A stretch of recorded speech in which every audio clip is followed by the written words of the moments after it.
15.5 বছর দেশ শাসন করার পর শেখ হাসিনাকে বিদায় নিতে হয়েছিল একনায়ক হিসাবে।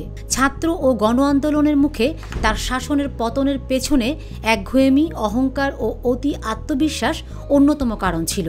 ছাত্র জনতার আন্দোলনের মুখে গত বছরের 5 আগস্ট পদত্যাগ করে দেশ ছেড়ে ভারতে আশ্রয় নেন সাবেক প্রধানমন্ত্রী শেখ হাসিনা। বৈষম্যবিরোধী ছাত্র আন্দোলনের সমন্বয়কদের মধ্যে সার্জিস, হাসনাত এবং নাহিদরা সোচ্চার ছিলেন। তারা পুরো আন্দোলনকে সামনে এগিয়ে নিয়ে গেছেন। তাদের লড়াইয়ে স্বৈরাচারের পতন এবং ছাত্র জনতার জয় হয়। গাজী গ্যাস স্টোভ, রান্নায় আনে শিল্পের ছোঁয়া। এখন দেশ সংস্কারের কাজ চলছে।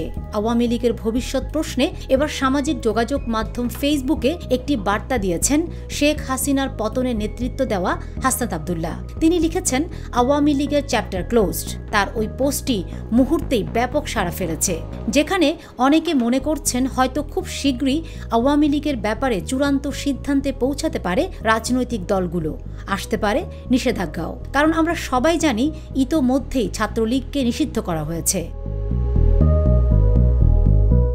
ক্ষমতাচ্যুত শেখ হাসিনা ও পতিত আওয়ামী লীগের ভবিষ্যৎ কি হবে তা নিয়ে জনমনে প্রশ্ন রয়েছে। আওয়ামী লীগ কি অন্তর্বর্তী সরকারের অধীনে নির্বাচনে অংশ নিতে পারবে, নাকি গত 16 বছরের অপরাধের জন্য শাস্তি পাবে দলটি, করা হবে নিষিদ্ধ? নানা প্রশ্ন জনমনে উকি দিচ্ছে।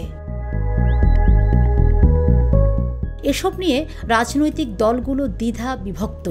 কোনো রাজনৈতিক দলের বিরুদ্ধে আওয়ামী লীগকে পুনর্বাসন করার চেষ্টার অভিযোগ উঠেছে।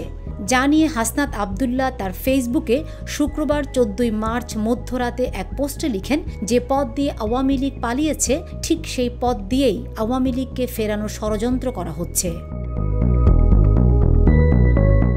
এমন পরিস্থিতিতে ছাত্রদের নেতৃত্বাধীন দলের দাবি, আওয়ামী লীগের বিচারের আগে যেন কোনো নির্বাচন না হয়, আর হলেও তাতে যেন আওয়ামী লীগ কোনোভাবেই অংশ নিতে না পারে। Fatema Shilu, GTV news.